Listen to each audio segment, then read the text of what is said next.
Good morning दोस्तों, आप सभी का स्वागत है हमारे सल्वेशन एकेडमी में। आज हम लोग चर्चा करेंगे कि डॉक्यूमेंट्स वेरिफिकेशन में क्या-क्या लेकर आपको जाना है और क्या-क्या सावधानी बरतना है। 1 1 टू 1 से लेकर 5 तक रिजल्ट आ चुका है, 6 टू 8 तक रिजल्ट आ चुका है। बस 9, 10th और 11, 12 का रिजल्ट आना बाकी है। तो अ, कुछ ही समय में आपको जो बाकी रिजल्ट है वो देखने को मिलेगा। तो देखते हैं कि डॉक्यूमेंट्स वेरिफिकेशन में आपको क्या-क्या लेकर जाना है। डॉक्यूमेंट वेरिफिकेशन में आपको क्या-क्या लेके जाना है और त्रुटि हुआ है तो एफिडेविट बनवाएँगे और उससे शपथ पत्र बनवा सकते हैं। और अदर स्टेट वालों के कौन-कौन सा डॉक्यूमेंट्स लगेगा और उन लोगों को क्या-क्या सावधानी बरतना है, देखते हैं। सबसे पहला चीज़ जो एग्ज़ाम हुआ था टीआरई 3 का और उसका एडमिट कार्ड लेकर जाना है और उसके साथ आपको 10th 12 का मार्कशीट प्लस मूल प्रमाण पत्र। बहुत से बच्चे मूल प्रमाण पत्र अगर नहीं निकलवाए होंगे 11 12 10th और 12 का, तो वो मूल प्रमाण पत्र निकलवा लें अगर किसी के पास नहीं हो। और ग्रेजुएशन और पीजी का मार्कशीट और बीएड डीएलएड एमएड का मार्कशीट और मूल प्रमाण पत्र भी लेकर जाना है। सीटेट बीटेट एसटेट, सीटेट तो पता है कि पेपर 1 to 5 के लिए, पेपर 2 6 to 8 के लिए, तो ये भी लेकर साथ में जाना है। और उसके साथ आपको निवास प्रमाण पत्र और आरक्षण संबंधी जाति, ईडब्ल्यूएस, एनएसीएल, एससी एसटी का सर्टिफिकेट, ये सब जो भी डॉक्यूमेंट्स आप टीआरई 3 के एग्जाम टीआरई 3 के जब फॉर्म भरा गया था तो फॉर्म भरते समय जो भी आप डॉक्यूमेंट्स अपलोड किए थे वो डॉक्यूमेंट्स आपको लेकर हर हाल में जाना है, कोई भी डॉक्यूमेंट्स छोड़ना नहीं है। और उसके साथ में विकलांगता प्रमाण पत्र और फ्रीडम फाइटर का प्रमाण पत्र, अगर आप इसका प्रमाण पत्र अगर फॉर्म भरते समय आप लगाए होंगे तो ये आपको लेकर जाना अनिवार्य है। और जाति, आय तथा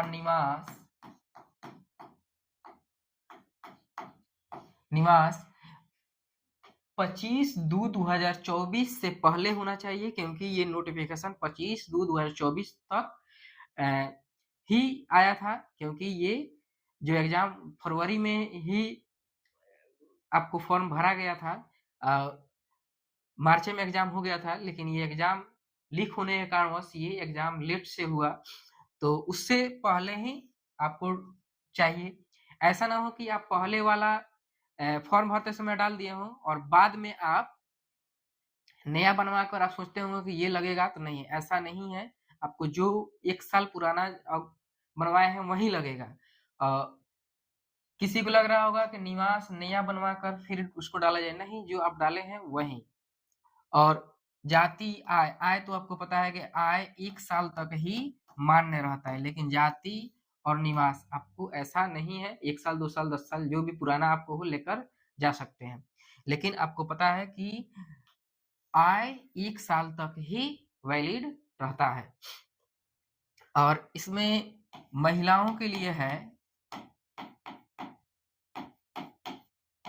कि जिन भी महिलाओं का शादी बिहार की है और यूपी में, महाराष्ट्र में कहीं भी शादी हुआ है बिहार से बाहर, तो वो अपने आरक्षण संबंधी प्रमाण पत्र वो अपने यहीं के लगाएंगी तो यहाँ का मिलेगा। और बाहर वालों को आरक्षण तो नहीं मिलने वाला है। अगर महिलाएं हैं तो उनको भी नहीं मिलेगा, लेकिन बिहार की महिलाएं हैं तो उनको आरक्षण मिलेगा। तो आरक्षण प्रमाण पत्र महिलाओं को भी, जो भी आप फॉर्म भरी हैं, वो हर हाल में आपको लगाना है। और इसके साथ ही ईडब्ल्यूएस, एनएसीएल, एससी एसटी के और विकलांगता प्रमाण पत्र फ्रीडम फाइटर के अगर आपके पास प्रमाण पत्र है, अगर स्वतंत्रता सेनानी के अगर आप नाती-पोते हैं, तो आप इसके प्रमाण पत्र अगर लगाए होंगे तो आप इसको यूज़ किए होंगे तो आपको हर हाल में ले जाना है। और आपको मान के चलिए कहीं आपको गलती हुआ है, अगर आपके नाम में या कहीं भी डॉक्यूमेंट्स भरते समय आपको नाम में अगर गलती हुआ है, तो आप एफिडेविट शपथ पत्र आप बनवा कर आप उसमें यूज कर सकते हैं कि ये यहाँ पर मुझसे गलती हुआ है। और यही है आपको ध्यान रखना है। अदर स्टेट वालों को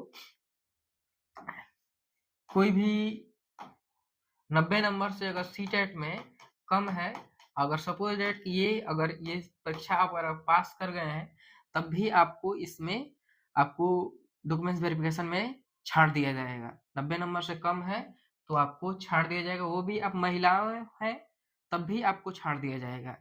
और सिर्फ बिहार वालों को ये इसमें छूट दिया गया है, महिलाओं के लिए। अदर स्टेट वालों को महिलाओं को छूट नहीं दिया गया है। कम से कम आपको 90 नंबर सीटेट में हर हाल में चाहिए ही चाहिए। अगर आप अदर स्टेट के पुरुष हो या महिला हो उससे कोई बात नहीं है, हर हाल में आपको सीटेट में 90 नंबर चाहिए। अगर ये मेरा वीडियो अगर हेल्पफुल लग रहा होगा तो अपने दोस्तों फ्रेंडों में आप शेयर कर दीजिएगा। और अगर ये मेरा वीडियो आपको हेल्पफुल लगा होगा तो आप मेरे चैनल को सब्सक्राइब कर लीजिए और मेरे चैनल से जुड़ जाइए नेक्स्ट नोटिफिकेशन के लिए। जैसे भी कोई भी आपको नोटिफिकेशन मिलेगा तो आपको नोटिफिकेशन मिल जाएगा। टीआरई 4 के संभावना 100% है कि टीआरई 4 होगा। कोई भी आपके जानने पहचानने वाले अगर किसी कारणवश टीआरई 3 में अगर रिजल्ट नहीं हुआ होगा तो टीआरई 4 के लिए वो तैयारी में लग जाए। टीआरई 4 कुछ ही दिन में आपको देखने को मिलेगा। और डॉक्यूमेंट वेरिफिकेशन में आपको बहुत जल्दी ही आपको साइट पर देखने को मिलेगा कि वाटर मार्क वाला आपको डॉक्यूमेंट्स ले जाना है। वाटर मार्क्स आपको साइट खुल जाएगा, आपको लगभग डॉक्यूमेंट्स जो है 15 से 20 दिसंबर के आसपास में आपको डॉक्यूमेंट्स वेरिफिकेशन आपका देखने को मिल जाएगा। क्योंकि कुछ रिजल्ट अभी बाकी है आना। तो सुनने में आ रहा है कि न्यूज मिला है कि लगभग आपको 5 दिसंबर तक आपको 9th 10th और 10 दिसंबर तक 11th 12 वालों का रिजल्ट आ जाएगा। तो उसके बाद आपको 10 दिन कहीं हो सकता है कि थोड़ा सा लेट करके आपको 15 20 या 25 या 15-20 दिसंबर के आसपास आपको डॉक्यूमेंट्स वेरिफिकेशन आपका हो जाएगा। तो आपके पास कोई अगर ऐसा डॉक्यूमेंट्स जो आप भरे हो भूल गए हो तो आप उसको ढूंढकर एक जगह देख लीजिए कहीं अगर कोई गलती है। आपको लग रहा होगा गलती नहीं होगा, लेकिन आपसे जो भी आप पहले जो सिलेक्ट हुए हैं आपके आसपास उन लोगों भी से दिखवा लेंगे कि कहीं गलती तो नहीं हुआ है या कहीं छूट तो नहीं रहा है कोई। तो यही इस वीडियो में यही इतना ही था कि आपको बता दिया जाएगा क्या लगने वाला है।